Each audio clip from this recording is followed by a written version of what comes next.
Hello दोस्तों, SPB study point पे आप सबका स्वागत है।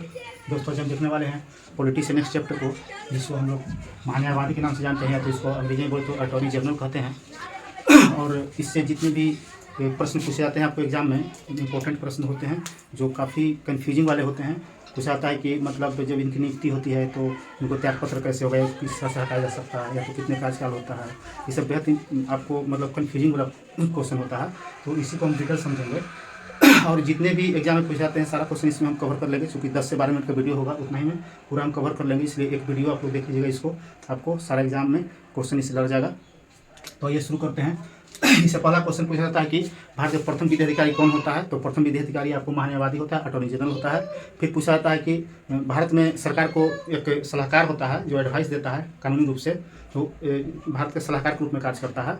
फिर क्वेश्चन पूछा जाता है कि प्रथम विधि अधिकारी कौन थे, प्रथम महान्यायवादी कौन थे, तो MC सीतलवाड़ हो जाएंगे। फिर पूछे कि वर्तमान में कौन है, तो R वेंकटरमन हो जाएंगे। तो आइए ये सब पॉइंट देख लेते हैं। यह कौन होता है, तो भारत के प्रथम विधि अधिकारी होता है, प्रथम विधि अधिकारी कहा जाता है। मतलब मान लीजिए कि PM है, यही सरकार का मुखिया होते हैं, क्योंकि मंत्रिपरिषद में यही हेड होते हैं। तो ये तो आपको पता होगा कि जो PM है, जितना भी आपको जो मतलब नेता बनते हैं, उनके लिए पढ़ा लिखा योग्यता नहीं, पढ़ने लिखने की शर्त नहीं होती है, तो पढ़े लिखे नहीं होते हैं। तो इन्हीं की सहायता के लिए, मतलब सरकार की सहायता के लिए कानूनी सलाहकार सलाह देने के लिए, मतलब कानूनी सलाहकार के रूप में महान्यायवादी का कार्य होता है। महान्यायवादी का कार्य होता है, अटॉर्नी जनरल कार्य होता है कि सरकार को कानूनी सलाह देंगे, चूँकि इनको मतलब एक चाहिए विधिवेता चाहिए, जो विशेष रूप से जिनका ज्ञान होता हो विधिवेता के रूप में चाहिए, उन्हीं को महान्यायवादी नियुक्त किया जाता है। तो भारत का कानूनी सलाहकार या भारत के प्रथम विधि अधिकारी इन्हें कहा जाता है, प्रथम विधि अधिकारी महान्यायवादी कहा जाता है, कानूनी सलाहकार सरकार कहा जाता है। तो सरकार को सलाह देते हैं कि हाँ इस तरह से, या कोई भी मान लिया मामला है, वो सुप्रीम कोर्ट में अगर जाता है तो सरकार की तरफ से, या किसी भी कोर्ट में, देश किसी भी कोर्ट में अगर जाता है तो सरकार की तरफ से महान्यायवादी जाते हैं, अपना पक्ष रखते हैं और जो भी मामला होता है उसको देखते हैं। तो आइए इससे और जुड़ी हुई देख लेते हैं क्वेश्चन। एक पूछता है कि स्वतंत्र भारत के प्रथम विधि अधिकारी कौन थे। स्वतंत्र भारत के, या तो आप इस तरह से देख सकते हैं कि भारत के प्रथम महान्यायवादी कौन थे। अगर सच पूछे तो ये क्वेश्चन अगर दोस्त अगर एग्जाम हॉल में आ जाएगा तो निमन के मतलब क्या बोले, उसको पसीना छूट जाता है, क्योंकि याद नहीं रहता, वर्तमान याद करके जाते हैं और कहीं कहीं तो मारते हैं, कैग मार देंगे, भारत के महानियंत्रक परीक्षक मार देंगे। तो याद रखें, भारत के प्रथम महान्यायवादी MC सीतलवाड़ थे। MC सीतलवाड़ के प्रथम महान्यायवादी या प्रथम विधि अधिकारी कह लीजिए, या तो भारत के प्रथम कानूनी सलाहकार कह लीजिए, MC सीतलवाड़ थे। फिर पूछेगा आपको करंट में जो भी आने वाला एग्जाम है नेक्स्ट मंथ में, या तो जो भी ये अभी आपका एग्जाम होने वाला सचिवालय सहायक का, उसमें पूछेगा कि भारत का वर्तमान महान्यायवादी कौन है।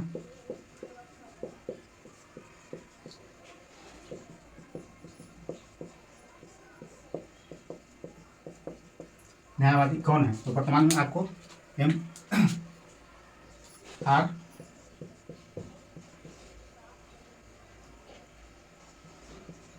वेंकटरमन हो जाएंगे, R वेंकटरमन हो जाएंगे। आप याद रख सकते हैं कि प्रथम महान्यायवादी MC सीतलवाड़ और वर्तमान न्यायवादी R वेंकटरमन है। आइए इनसे आप कुछ क्वेश्चन जो आते हैं बेसिक रूप से देख लेते थे, इसको डिटेल हम देख लेंगे।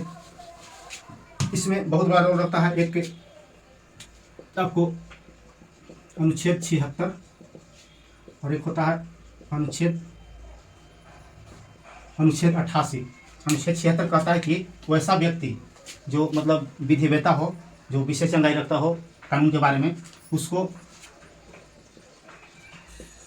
राष्ट्रपति द्वारा महान्यायवादी नियुक्त किया जाएगा।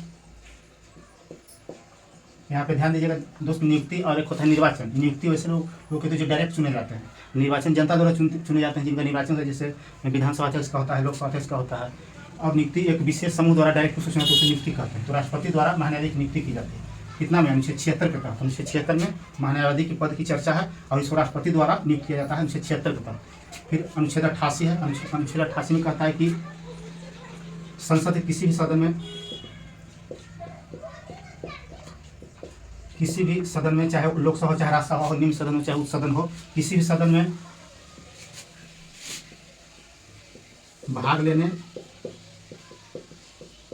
बोलने की, भाग लेने और बोलने का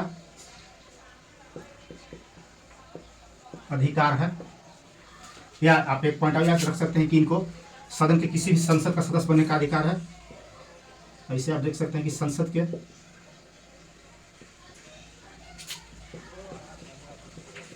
किसी भी सदन का समिति होगा, यहाँ किसी भी समिति, जैसे लोक लेखा समिति होता है, प्रकरण समिति होता है,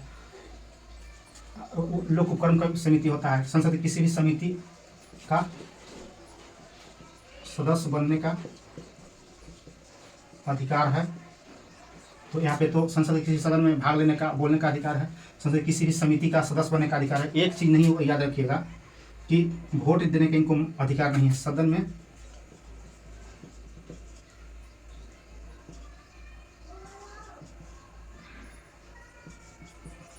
वोट देने का अधिकार नहीं है। तो यही क्वेश्चन फंसाता है आपको, क्या संसद में मान्यवादी को वोट देने का अधिकार है? तो नहीं, वोट देने का अधिकार नहीं है, सिर्फ बोलने का अधिकार है, भाग लेने का अधिकार है, कार्यवाही में बैठ सकते हैं, समिति में सदस्य भी बन सकते हैं। तो इस पर तो बहुत सारे क्वेश्चन आपको पूछेंगे जो कन्फ्यूजिंग पॉइंट वाले पूछेंगे, तो ये सब याद रखिएगा। आइए आगे देखते हैं योग्यता।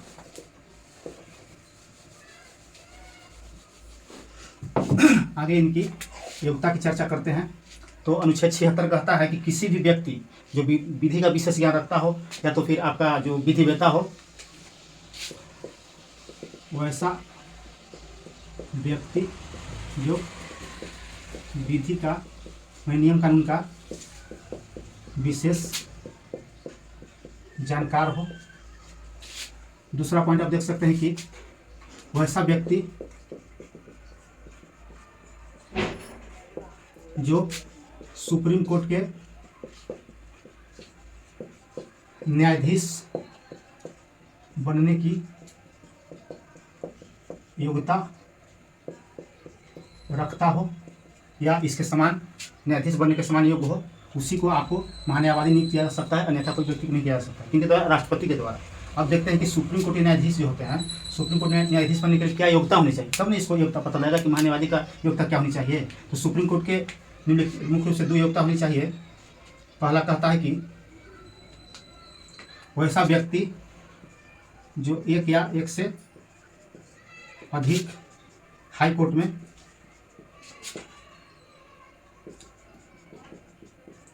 लगातार 5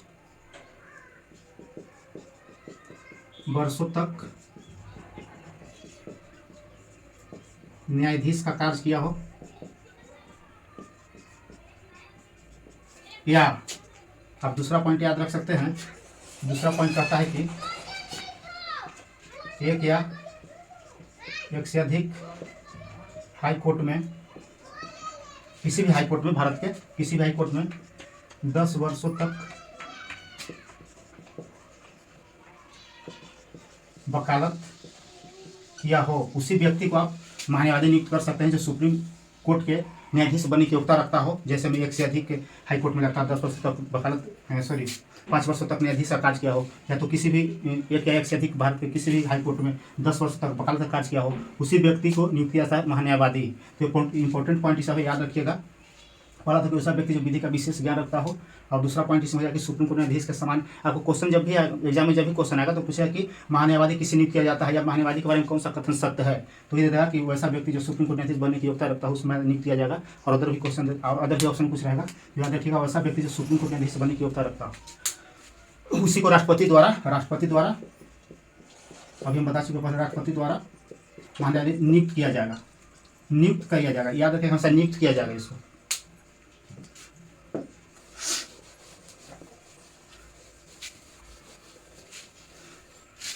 योग्यता हो गया। फिर आपको देते हैं नियुक्ति, तो वही हो जाएगा। फिर यहाँ पे राष्ट्रपति द्वारा नियुक्त किया जाएगा।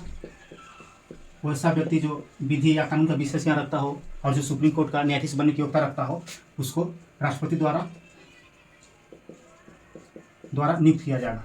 और त्यागपत्र की बात करें तो यहाँ त्यागपत्र से क्वेश्चन आपको फंसाएगा, त्यागपत्र किनको देंगे, तो इनको त्यागपत्र नहीं होता है। यहाँ पे आप समझ सकते हैं कि एक मतलब इनके इच्छा अनुसार, किनके अनुसार, राष्ट्रपति के इच्छा अनुसार एक पद धारण किए रहते हैं। चूंकि प्रधानमंत्री जो होते हैं, जो सरकार होते हैं, उन्हीं के आदेश पे इनको महान्यायवादी नियुक्त किया जाता है राष्ट्रपति द्वारा। तो राष्ट्रपति को जब तक अगर सरकार कहें कि हम उनको रखिए, अच्छा काम कर रहे हैं सरकार की नज़र में, तो रखेंगे। अगर जब भी सरकार आदेश कर दे कि नहीं इसको इनको हटा दीजिए, तो राष्ट्रपति द्वारा उनको हटा दिया जाएगा। इसलिए आगे हम देख लेंगे पदावधि में। तो राष्ट्रपति की इच्छा अनुसार और राष्ट्रपति को ही त्याग पत्र देंगे या राष्ट्रपति हटा देंगे इनको। तो विशेष रूप से त्याग पत्र से नहीं क्वेश्चन आएगा कि कितने इनका कार्यकाल होता है, कौन नियुक्त करते हैं, क्या योग्यता होनी चाहिए, क्या कार्य है, इस सबसे क्वेश्चन आता है। पदावधि की बात करें तो इनका कोई फिक्स पदावधि नहीं होता है। जैसे आपको एग्जाम में फंसाएगा 6 वर्ष, 5 वर्ष, 3 वर्ष, देगा राष्ट्रपति के प्रसाद पर्यंत, राष्ट्रपति के प्रसाद पर्यंत मन इच्छानुसार। तो जब भी पदावधि की बात करें तो इनका कोई फिक्स कार्यकाल नहीं होता है कि हाँ जब बन गए तो 5 साल रुकेंगे, 3 साल रुकेंगे, 2 साल रुकेंगे। ये आपको राष्ट्रपति के ऊपर निर्भर करता है, ये राष्ट्रपति के ऊपर निर्भर करता है। अगर राष्ट्रपति को जब भी कहा जाएगा कि आप सरकार से कि आप इनको हटा दीजिए, तो राष्ट्रपति इनको हटा देंगे।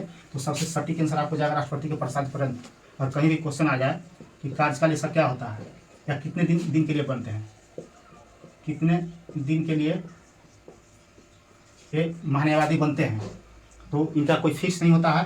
ये राष्ट्रपति के प्रसाद पर्यंत कार्य करते हैं। जब तक राष्ट्रपति चाहेंगे कार्य करने देंगे, जब तक सरकार की नज़र में अच्छा कार्य करेंगे कार्य करते रहेंगे, अन्यथा राष्ट्रपति उनको हटा देंगे। तो पदावधि से भी क्लियर आपको हो गया। इसी प्रकार क्वेश्चन एग्जाम में बना के पूछा जाता है। और वहाँ जुड़ने में आदमी गलती कर देते हैं, 5 साल मार देते हैं, कोई 6 साल मार देते हैं। तो ये सब ध्यान रखिएगा। हाँ, कार्य एवं शक्ति की चर्चा हम पहले ही कर चुके। इनका कार्य है कि भारत सरकार की तरफ से एक विधि सलाहकार के रूप में कार्य करना, या प्रथम विधि अधिकारी हैं तो सभी न्यायालय में सरकार की तरफ से पक्ष रखेंगे, चाहे किसी भी न्यायालय हो। भारत के सभी जगह सभी न्यायालय में इनको जाने का अधिकार है, वहाँ भाग लेने का अधिकार है, बोलने का अधिकार है। बट एक ही चीज़ है कि इनको जो संसद में होता है वोट देने का अधिकार नहीं है। अब वोट देने का अधिकार नहीं है, यहाँ से इस तरह से आप समझ सकते हैं कि संसद सदस्य के भांति इनको का शक्ति प्राप्त है। ये कहता है कि संसद सदस्यों का विशेषाधिकार, सांसद सदस्य का विशेषाधिकार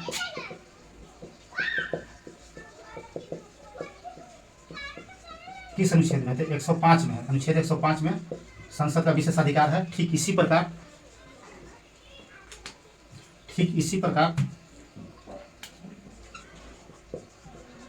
महान्यायवादी को भी अधिकार प्राप्त है, संसद सदस्यों की तरह ही इनको भी विशेष अधिकार प्राप्त है कि वो बोल सकते हैं, भाग ले सकते हैं, या फिर किसी भी समिति का सदस्य बन सकते हैं। संसद में जितना भी समिति है उसको किसी भी समिति का सदस्य बन सकते हैं। क्या नहीं कर सकते हैं? तो सिर्फ वोट नहीं दे सकते हैं। और कोई किसी बिल पे अगर वोटिंग करना हो तो वोट नहीं देंगे। तो याद रखिएगा, वोट नहीं देंगे। तो इस प्रकार से हम लोगों ने देखा और उम्मीद करते हैं कि आप लोग को बेहतर से समझ में आया होगा। और इससे ज़्यादा आपको क्वेश्चन नहीं पूछेगा एग्जाम में, आप लिख लीजिएगा। और कहीं भी कोई भी बुक पढ़िए, चाहे आप इसको क्राउन पे पढ़िए, यहाँ भी इतना से ज़्यादा नहीं दिया है, या तो आप महेश वर्मा का NCERT पढ़िए, इससे भी ज़्यादा कुछ नहीं क्वेश्चन दिया है। हम सबका अध्ययन करके आप लोग को बताते हैं। तो उम्मीद करते हैं कि बेहतर से समझ में आया होगा। और आप लोग से दोस्त से मेरा मतलब रिक्वेस्ट है कि वीडियो को अच्छा लगता है तो लाइक सब्सक्राइब और शेयर जरूर कीजिएगा। अच्छा लगता है तो लाइक सब्सक्राइब जरूर कीजिएगा। नहीं अच्छा लगता है भाई तो डिसलाइक भी आपको